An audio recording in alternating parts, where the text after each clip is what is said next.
सामने ना झुके तो आप ये समझिए कि उस देश के लोगों की किस्मत अच्छी है। और आज वही हो रहा है। हमारे देश में प्रधानमंत्री मोदी एक ऐसे नेता हैं जो किसी भी विदेशी दबाव के सामने झुकने से हमेशा इनकार कर देते हैं, और ये भारत के लिए बहुत अच्छी बात है। प्रधानमंत्री मोदी इस समय जापान की राजधानी टोक्यो में हैं, और जब आज वो जापान पहुंचे तो वहां पर उनका भव्य स्वागत हुआ। जापान से आज हमारे पास दो ऐसी खबरें आई हैं जिन्हें सुनकर डोनाल्ड ट्रंप और उनके सलाहकारों को अच्छा नहीं लगेगा। डोनाल्ड ट्रंप को यह जानकर बहुत दुख होगा कि जापान ने भारत में लगभग 6 लाख करोड़ रुपए निवेश करने का फैसला किया है, जिससे मेक इन इंडिया को और बढ़ावा मिलेगा। और दूसरा, जापान और अमेरिका के बीच टैरिफ के मामले पर जो बातचीत होने वाली थी उसे जापान ने आखिरी समय पर रद्द कर दिया है। यानी आप कह सकते हैं कि भारत के बाद जापान से भी ट्रंप को एक करारा जवाब मिला है। तो सबसे पहले आप प्रधानमंत्री मोदी के जापान दौरे की तस्वीरें देखिए, और फिर हम आपको भारत और जापान की 1 और 11 वाली आर्थिक क्रांति डिकोड करेंगे आपके लिए, और जब भारत और जापान की दोस्ती के बारे में भी आपको बताएंगे। हम दिल से आशा करते हैं कि भारत और जापान के बीच और भी गहरी मित्रता और सहयोग स्थापित हो।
आज 15वें भारत और जापान वार्षिक शिखर सम्मेलन में प्रधानमंत्री मोदी और जापान के प्रधानमंत्री की मुलाकात हुई, और उसके बाद कई घोषणाएं की गई।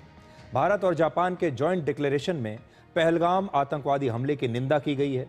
इसमें आतंकवादी संगठन लश्कर ए तैयबा, जैश ए मोहम्मद और इनके सहयोगियों के खिलाफ सख्त कार्रवाई करने की बात भी हुई है। तो देखिए, जापान हमारा दोस्त है और वो बिल्कुल भी नहीं हिचकिचाया इस आतंकवादी हमले की आलोचना करने में और उन आतंकवादियों की आलोचना करने में जो इसके पीछे थे।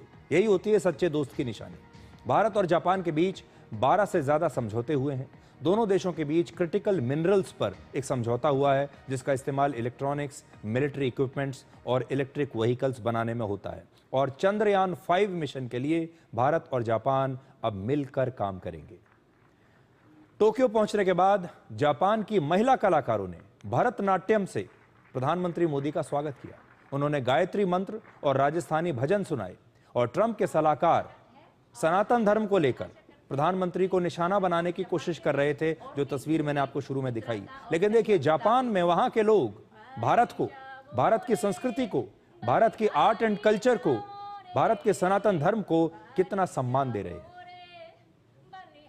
और हम दिल से आशा करते हैं कि भारत और जापान के बीच और भी गहरी मित्रता और सहयोग स्थापित हो। भारी जाओ रे, बलिहारी जाओ रे, भारी जाओ रे, बलिहारी जाओ रे, मारे सतगुरु आंगन आया रे, मेवारी जाओ रे।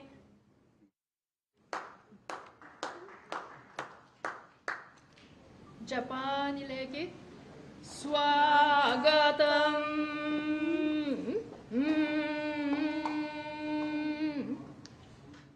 ओम भूर्भुवः स्वः तत्सवितुर्वरेण्यं भर्गो देवस्य धीमहि धियो यो नः प्रचोदयात्। ओम सर्वे।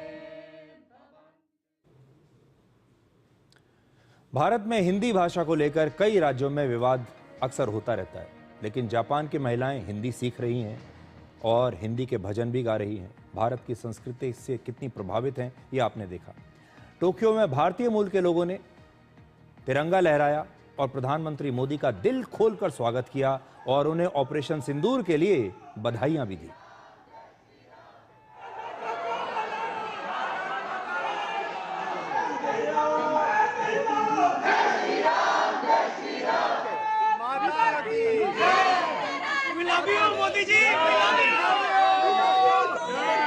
ऑपरेशन सिंदूर बधाई। मोदी जी तेरा नाम रहेगा, जब तक सूरज चांद रहेगा, मोदी जी तेरा नाम रहेगा। हम आपसे मिलकर बहुत खुश हुए हैं। हम आपसे, आपके नाम से बहुत ज्यादा प्रभावित हैं।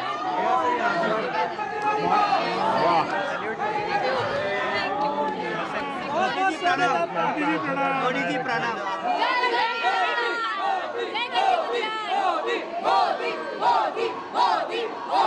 भारत माता की जय। भारत माता की जय। Lots of love from Chennai. Modi Modi Modi Modi. प्रधानमंत्री मोदी के सम्मान में जापान का सबसे ऊंचा टावर, जिसे टोक्यो स्काई ट्री कहते हैं, उसे तिरंगे झंडे के रंगों में आज रंग दिया गया। इस टावर की ऊंचाई 634 मीटर है और यह तस्वीर आपको बताती है कि भारत और जापान की जो दोस्ती है उसकी ऊंचाई कितनी है।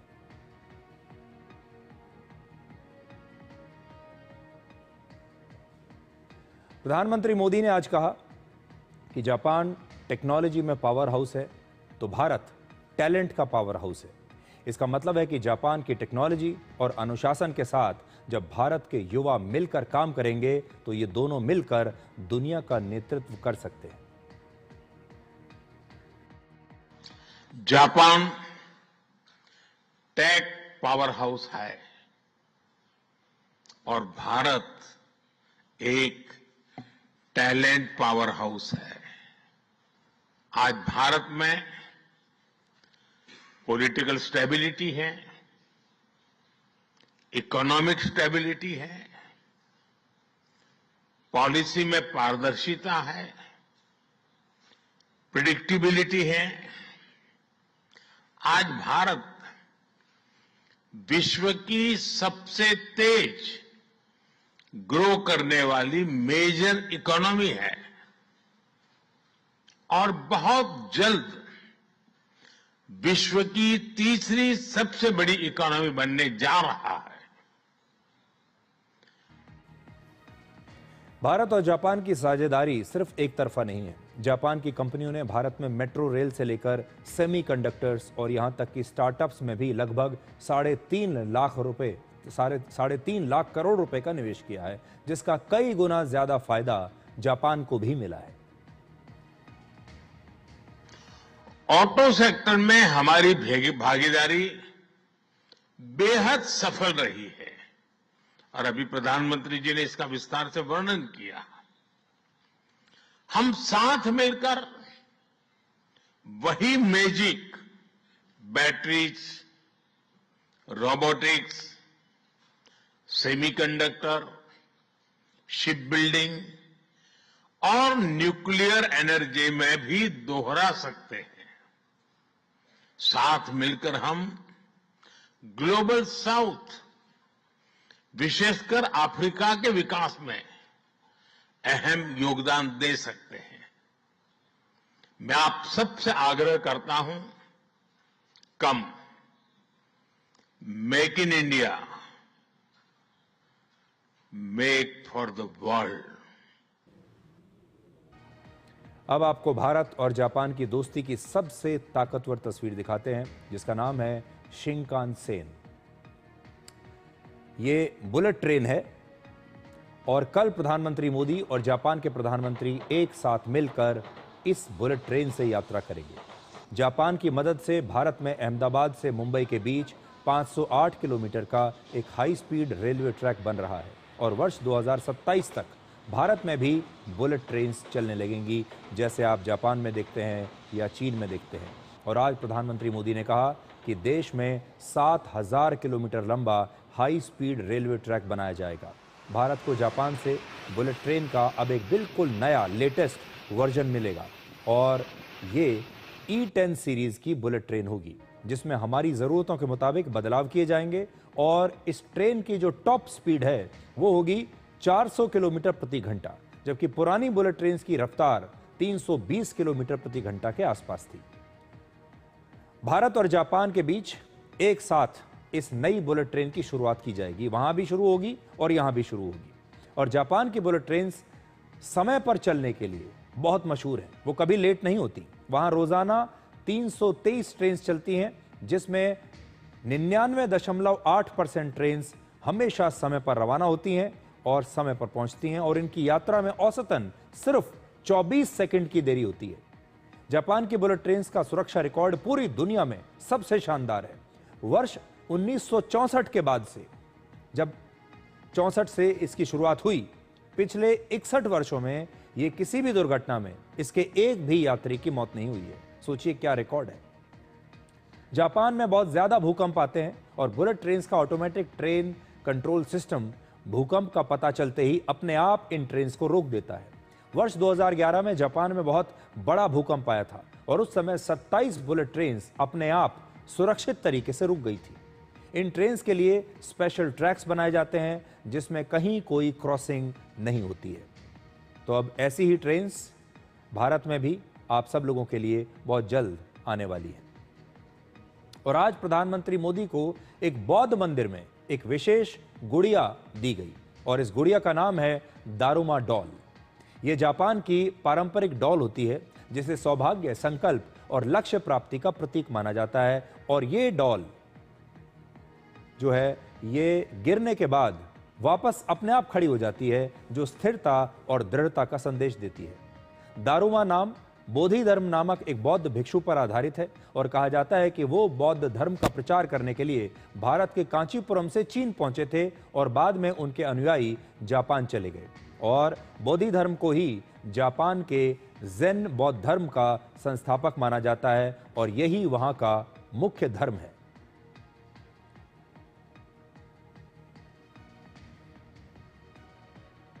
भारत और जापान के बीच संबंध आज के नहीं हैं, बहुत ऐतिहासिक संबंध रहे हैं। भारत के स्वतंत्रता आंदोलन के दौरान भारत के कई राष्ट्रवादी नेताओं को जापान में शरण मिली थी और आपको याद होगा, सुभाष चंद्र बोस और रास बिहारी बोस की जापान ने बहुत मदद की थी। बाद में जापान में ही सुभाष चंद्र बोस ने आज़ाद हिंद फौज का गठन किया और ऐसा माना जाता है कि 1945 में एक विमान दुर्घटना में सुभाष चंद्र बोस की मौत के बाद उनकी अस्थियां टोक्यो के ही रेनकोजी मंदिर में, यानी रेनकोजी टेम्पल में रखी गई थी। आज़ादी के तुरंत बाद भारत ने जापान की मदद की थी। दूसरे विश्व युद्ध में हार के बाद पश्चिमी देश जापान से भारी भरकम जुर्माना वसूल कर रहे थे। जापान ने दूसरे विश्व युद्ध में भारत पर भी हमला किया था, इसलिए भारत को भी जुर्माना मिलना था। लेकिन वर्ष 1952 में भारत ने जापान के साथ एक शांति समझौता किया और वो जो जुर्माना था उसे माफ कर दिया। ये पैसा हमने जापान से नहीं वसूला, जिसके बाद जापान ने वो पैसा भारत में ही निवेश कर दिया। जापान ने हमेशा हमारी मदद की है, इसलिए रशिया की तरह जापान के साथ भी हमारी बहुत पुरानी और बहुत पक्की दोस्ती है। और सुभाष चंद्र बोस की उन्होंने जो मदद की है, उस मदद के लिए हर भारतीय हमेशा जापान का ऋणी रहेगा। अब आपको भारत की राजनीति के बारे में कुछ बताते हैं। प्रधानमंत्री नरेंद्र मोदी और उनकी स्वर्गीय मां के बारे